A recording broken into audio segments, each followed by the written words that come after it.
नमस्कार दोस्तों, BK study IQ में आप सभी का स्वागत है। हिस्ट्री का यानी इतिहास का मध्यकालीन भारत का मुग़ल काल का आज चौथा पार्ट है और यही अंतिम पार्ट होगा। तो एग्ज़ाम में बनने वाले मुग़ल काल से संबंधित सभी प्रश्न इस वीडियो में लेकर के आए हैं, तो क्लास में अंत तक जुड़े रहिएगा।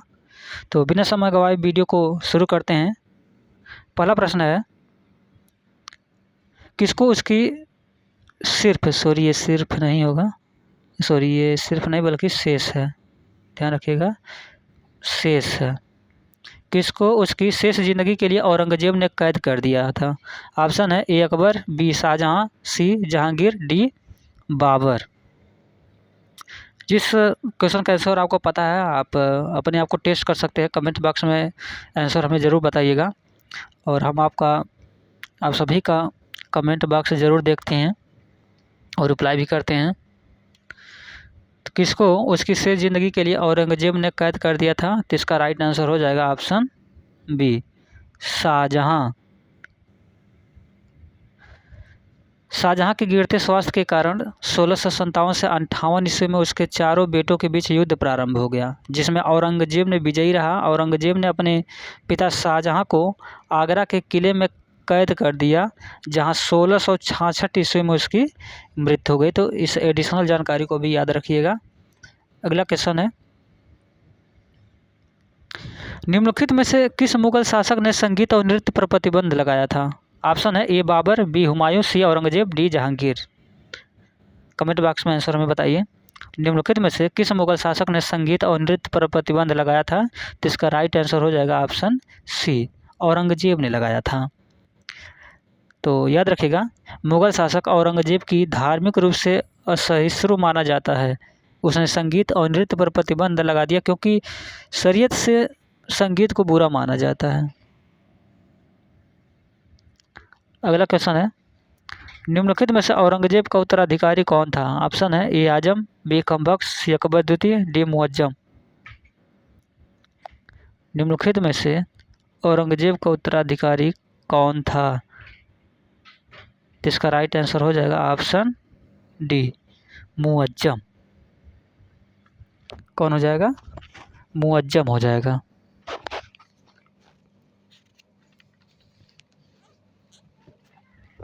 ध्यान रखिएगा, औरंगज़ेब की मृत्यु के बाद हुए उत्तराधिकार के युद्ध में 63 वर्षीय मोहम्मद मुअज्जम विजयी रहा और बहादुर शाह प्रथम के नाम से भारत का सम्राट बना। उसने 1707 से 1712 ईस्वी की अवधि में शासन किया। उसे शाह ए बेखबर भी कहा जाता है। तो इस एडिशनल जानकारी को भी याद रखिएगा। अगला क्वेश्चन है, लाल किले का निर्माण किसने करवाया था? ऑप्शन है ए हुमायूं, बी अकबर, सी शाहजहां, डी औरंगज़ेब। लाल किले का निर्माण किसने करवाया था? तो इसका राइट आंसर हो जाएगा ऑप्शन सी, शाहजहां ने करवाया था। तो इसका राइट आंसर ऑप्शन सी हो जाएगा, शाहजहां ने करवाया था। तो ध्यान रखिएगा कि अकबर के फतेहपुर सीकरी की भांति शाहजहां ने दिल्ली में अपने नाम पर शाहजहानाबाद नामक एक नगर की स्थापना 1648 ईस्वी में की, जहां वह अनेक सुंदर एवं वैभवपूर्ण भवनों का निर्माण कर उसे सुसज्जित करने का प्रयास किया। शाहजहानाबाद के भवनों में लाल किला एक प्रमुख है। तो अगला क्वेश्चन के बढ़ते हैं, भारत में बीबी का मकबरा कहाँ स्थित है? भारत में बीबी का मकबरा कहाँ स्थित है? ऑप्शन है ए फतेहपुर सीकरी, बी औरंगाबाद, सी हैदराबाद, डी जौनपुर। भारत में बीबी का मकबरा कहाँ स्थित है? तो इसका राइट आंसर हो जाएगा ऑप्शन बी, औरंगाबाद में स्थित है। तो ध्यान रखिएगा कि भारत में बीबी का मकबरा महाराष्ट्र राज्य के औरंगाबाद में अवस्थित है। इस मकबरे का निर्माण मुगल बादशाह औरंगज़ेब द्वारा अपनी पहली पत्नी दिलरास बानो बेगम की याद में 17वीं शताब्दी में करवाया गया था। इसे ताजमहल की फूहड़ नकल भी माना जाता है और ऐसी मान्यता है कि इस मकबरे का निर्माण औरंगज़ेब के शासनकाल में उसके पुत्र आजम शाह के निर्देशन में संपन्न हुआ। तो इस एडिशनल जानकारी को भी याद रखिएगा।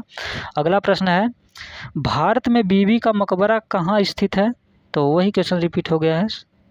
अगला क्वेश्चन देखिए, निम्नलिखित में भवनों में से किसमें यह अनन्य विशेषता बताई जाती है कि वह लंबाई और चौड़ाई में बिल्कुल बराबर है?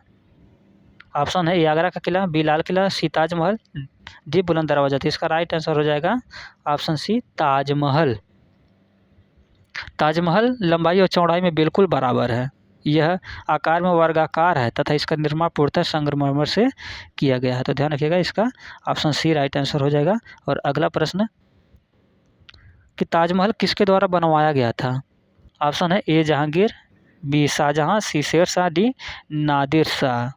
बताइए कमेंट बॉक्स में, ताजमहल किसके द्वारा बनवाया गया था? तो इसका राइट आंसर हो जाएगा ऑप्शन बी, शाहजहां के द्वारा बनवाया गया था। यानी ताजमहल का निर्माण मुगल सम्राट शाहजहां ने अपनी पत्नी मुमताज महल की याद में आगरा, जो कि यमुना नदी के किनारे में, बनवाया था। 1653 ईस्वी में बनकर तैयार हुई इस मकबरे का रूपांकन वास्तुकार उस्ताद अहमद लाहौरी ने किया था। ये भी याद रखिएगा कि उस्ताद अहमद लाहौरी ने इसका वास्तुकार थे और यह मुगल वास्तुशैली में निर्मित है। अगला प्रश्न है, आगरा में यमुना नदी के किनारे अपनी पत्नी मुमताज महल के लिए ताजमहल का निर्माण किसने करवाया था? तो इसका राइट आंसर हो जाएगा ऑप्शन बी, शाहजहां ने करवाया था। बढ़ते हैं अगले क्वेश्चन की ओर। ताजमहल के वास्तुकार कौन थे? ऑप्शन है A Ustad Ahmad Lahori, B Norman Foster, C Henry Irwin, D Ustad Ghani उतबुद्दीन। तो इसका राइट आंसर हो जाएगा ऑप्शन ए, उस्ताद अहमद लाहौरी। ताजमहल के वास्तुकार कौन थे? उस्ताद अहमद लाहौरी थे। तो इसका ऑप्शन ए जो है राइट आंसर हो जाएगा। बढ़ते हैं अगले प्रश्न की ओर। अगला प्रश्न है, ताजमहल के बारे में निम्नलिखित में से कौन सा तथ्य सही नहीं है? ऑप्शन है ए, यह भव्य मकबरा है, इसका निर्माण शाहजहां ने किया था, सी, यह आगरा फोर्ट के बाहर स्थित है, डी, इस पर उन कारीगरों के नाम उत्कीर्ण है जिन्होंने इसका निर्माण किया था। तो ताजमहल के बारे में निम्नलिखित में से कौन सा तथ्य सही नहीं है? तो यह भव्य मकबरा है, ये तो सही है। इसका निर्माण शाहजहां ने किया था, ये भी सही है। यह आगरा फोर्ट के बाहर स्थित है, ये भी सही है। इस पर उन कारीगरों का नाम उत्कीर्ण है जिन्होंने इसका निर्माण किया था, तो ये गलत है। तो पूछा था कि कौन सा तथ्य सही नहीं है, तो यही ऑप्शन डी इसका राइट आंसर हो जाएगा।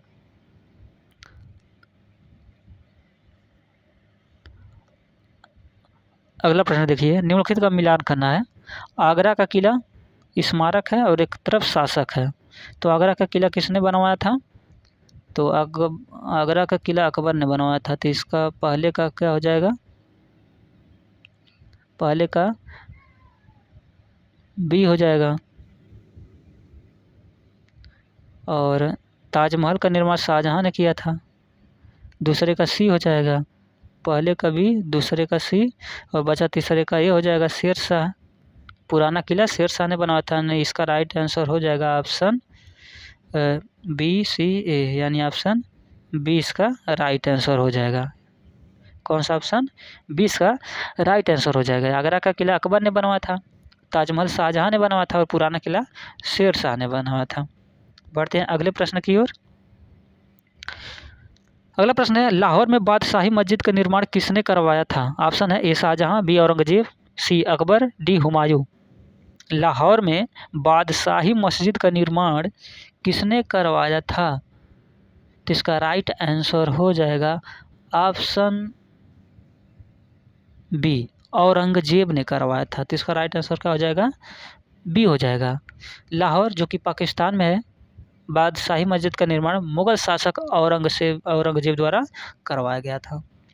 बढ़ते हैं अगले प्रश्न की ओर। अगला प्रश्न है, दिल्ली की जामा मस्जिद किस सदी में बनाई गई थी? ऑप्शन है ए 15वीं, बी 16वीं, सी 17वीं, डी 18वीं। दिल्ली की जामा मस्जिद किस सदी में बनाई गई थी? तो इसका राइट आंसर हो जाएगा ऑप्शन सी, 17वीं सदी में बनाई गई थी। तो कौन सा ऑप्शन हो जाएगा? सी हो जाएगा। दिल्ली की जो जामा मस्जिद है वो 17वीं शताब्दी में शाहजहां ने बनवाया था। मुगल सम्राटों में शाहजहां सबसे महान भवन निर्माण करता था। जामा मस्जिद दिल्ली के लाल किले के बाहर ऊंचे चबूतरे पर स्थित है और इसके 3 प्रवेश द्वार हैं, जिनमें पूर्वी प्रवेश द्वार से बादशाह नमाज पढ़ने आया करता था तथा अन्य 2 प्रवेश द्वार जो उत्तरी तथा दक्षिणी में थे उससे सामान्य प्रजा आया करती थी। अगला प्रश्न है, दिल्ली का लाल किला और जामा मस्जिद किसके शासनकाल की वास्तुकला की विशाल उपलब्धियां हैं? ऑप्शन है ए औरंगजेब, बी शाहजहां, सी जहांगीर, डी अकबर। दिल्ली का लाल किला और जामा मस्जिद किसके शासनकाल की वास्तुकला की विशाल उपलब्धियां हैं? तो इसका राइट आंसर हो जाएगा ऑप्शन बी, शाहजहां। दिल्ली का लाल किला और जामा मस्जिद शाहजहां के शासनकाल की वास्तुकला की विशाल उपलब्धियां हैं। लाल किले का निर्माण लाल बलुआ पत्थर से किया गया है, ये भी ध्यान रखिएगा। अगला प्रश्न है 1739 का करनाल का युद्ध नादिर शाह और किसके बीच में लड़ा गया था? ऑप्शन है ए अकबर शाह, बी औरंगजेब, सी मोहम्मद शाह, डी बहादुर शाह जफर। 1739 का करनाल का युद्ध नादिर शाह और किसके बीच में लड़ा गया था? तो इसका राइट आंसर हो जाएगा ऑप्शन सी, मोहम्मद शाह के बीच में लड़ा गया था। 1739 का करनाल का युद्ध जो था वो नादिर शाह और मोहम्मद शाह के बीच में लड़ा गया था। अगला प्रश्न, नादिर शाह के आक्रमण के समय दिल्ली का शासक निम्नलिखित में से कौन था? ऑप्शन है ए मोहम्मद शाह, बी बहादुर शाह, सी आलमगीर द्वितीय, डी शाह आलम द्वितीय। नादिर शाह के आक्रमण के समय दिल्ली का शासक निम्नलिखित में से कौन था? तो इसका राइट आंसर हो जाएगा ऑप्शन ए, मोहम्मद शाह था। यानी नादिर शाह ने 1739 में दिल्ली पर आक्रमण किया था। इस दौरान दिल्ली का शासक मोहम्मद शाह था। नादिर शाह ने 1739 में करनाल के युद्ध में मोहम्मद शाह को पराजित करके दिल्ली के शाही खजाने मोती, हीरे, जवाहरात एवं विश्व प्रसिद्ध मयूर सिंहासन, जिसको तख्ते ताउस कहा जाता था, पर अधिकार कर लिया। नादिर शाह के नाम का खुतबा पढ़ा गया तथा सिक्के जारी किए गए। नादिर शाह दिल्ली में लगभग 2 मास ठहरा। वापस जाते समय नादिर शाह ने मोहम्मद शाह को पुनः मुगल बादशाह घोषित कर दिया। खुतबा पढ़ने और सिक्के चलाने का अधिकार भी लौटा दिया। तो इसको ध्यान रखिएगा। और ये अंतिम प्रश्न था और मुगल काल से संबंधित सभी प्रश्न, यानी हम लोग 8 पार्ट में इसको समाप्त कर 4 पार्टों में मुगल काल को हम समाप्त कर चुके हैं। और पिछले वीडियो को जो लोग नहीं देखे हैं वो लोग देख लीजिएगा। और वीडियो को लाइक, शेयर और सब्सक्राइब करना ना भूलिए। काफ़ी मेहनत की जाती है आप लोगों के लिए।